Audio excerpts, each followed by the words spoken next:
Welcome back to Afternoon Express. Now, Chef, before we get into this next recipe, do you have much of a sweet tooth? Well, I think it's always delicious to have something sweet after a fish dish. I mean, correct. I think we can all agree. Because who can remember Granny's cinnamon dumplings made with the soft, pillowy dough cooked in cinnamon sugary syrup? Well, we're going to take this recipe and create a dairy-free version with Clover Good Hope soy. So how can this soft, pillowy dumpling simmered in caramel sauce sound? Listen, it's a tongue twister essentially, but we're taking out all the complications and we're adding just simplicity. Yes, Balisa, and we're starting it off with a caramel sauce. Now, Judy's got some sugar, some butter, and some water over there. That's going to be the start of our sauce. In essence, we want it to caramelize nicely, and then I'm on the dumpling duty. So all I'm going to do is just mix up our flour, baking powder, butter, sugar, and some salt. And Bali, we need texture. It's a dessert. We need a bit of texture, right? Yes. So you're going to chop up some nuts for us, and we're going to get this recipe going nice and easy. You are cooking it all down to make a delicious syrup. So what do we need for it? And do you have any tips and tricks for us to be able to remember when making this? Well, we've got sugar and butter and water, and we're going to let it get nice and caramelly. You don't want to obviously let the sugar burn because then it's going to be bitter. Yeah. And that's pretty much it. Pretty much. So easy. On your side, is it that easy, as Chef has said? It definitely is, Balisa. The whole thing, especially what Chef has just said now, you need to make sure you don't burn the sugar, otherwise it goes from being a caramel to being something worthy of the bin. So we don't want that. So it's important that you can see Julie's keeping a very keen eye on it, making sure she's watching it. And all I'm doing now is just creaming our butter and sugar together.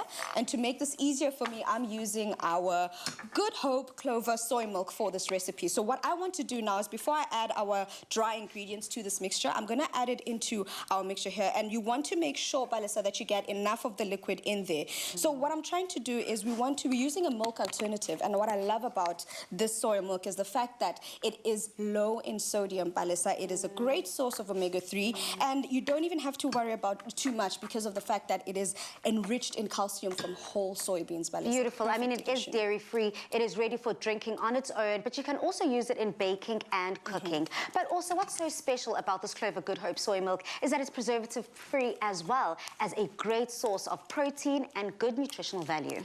Perfect, Balisa. And now into this, I'm just going in with a bit of salt because we always know whenever you're baking, it is important to add a bit of salt to your baked goods just to balance the flavors of whatever you're making. Judy, I see you're still watching that very keenly. It's almost there. It's almost there. All right, so the whole idea is we don't want it to burn. We want it to be nice and amber brown, nice and golden brown.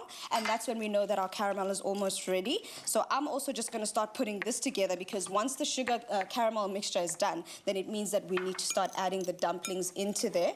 And then, Balisa, the nuts that you're chopping up will either put inside or on top. It's completely up to you how you'd like it. If you want more texture, just make sure you put it at the base, and then we add a little bit more of it on the very top. Well, then here we go. On that note, I've chopped up 3 different types of nuts just to add the different flavoring. What I love about nuts as well is just it gives that buttery flavor also sometimes, as well as just that earthiness to a dish. So I can only imagine coupled with that caramel sauce, absolutely delicious. Exactly, Pali. So all I'm making sure of, we want to make sure that the batter is not runny. We want it to be a thick consistency so we can spoon this mixture into our caramel sauce. Judy, I think what we can do is... we're going to get the water in. That looks perfect. There. It looks really perfect. So our mixture here as well is ready. I'm just going to spoon it. Sumi, I can see here there's also a very big importance on the colour.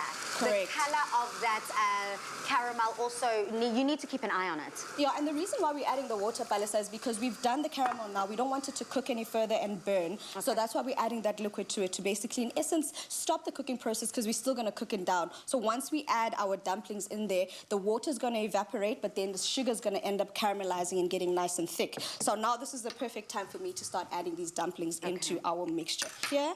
And just spoon these beautifully over there. Let me just turn it. Awesome stuff. Let me just do this. And then another thing we could also do, Balisa, because we're using some of our Clover Good Hope soy, we can even add it into the liquid as well to help it just absorb all those flavors that we need. Wow, so I'm just going to put a couple of drops of it into our mixture, giving it that caramelly color that we need. So now, quite like how you would create a dumpling, whether it's a savory recipe, we're doing the exact same thing here, Chef, where we're allowing our dumpling to be able to simmer in that caramel sauce, just to add that that added element of goodness and flavor, making sure that it is sweet to the tooth. and Balasa, like we said, this is somewhat of a pudding. So this liquid that we're having is that caramelly pudding sauce that we want for our dumpling that we're making here. Chef, And how we're gonna- hot is your pot, your stove? It's actually could be on about medium, right? Because we want it to bubble just a little bit. Correct. So now that we've put everything in there, we can turn it up a bit, seal it up with the lid, and let it do its thing. We give it about 25 minutes. Ideally, you don't want to keep opening it, but luckily, because it is cooking in liquid, you can, because you want a pudding texture. I love that. And a lot of people might be a bit confused because we are omitting the dairy here in this recipe, but worry not, because Clover Good Hope soy milk is calcium-enriched soy milk made from whole soybeans. And this is something that is essentially something that is necessary if you're lactose intolerant. This is something for you. Now, please do remember to get this full recipe. Just head over to afternoonexpress.co.za. Soy goodness from nature. Source of plant protein. Naturally cholesterol-free, lactose-free. Made with love by Clover.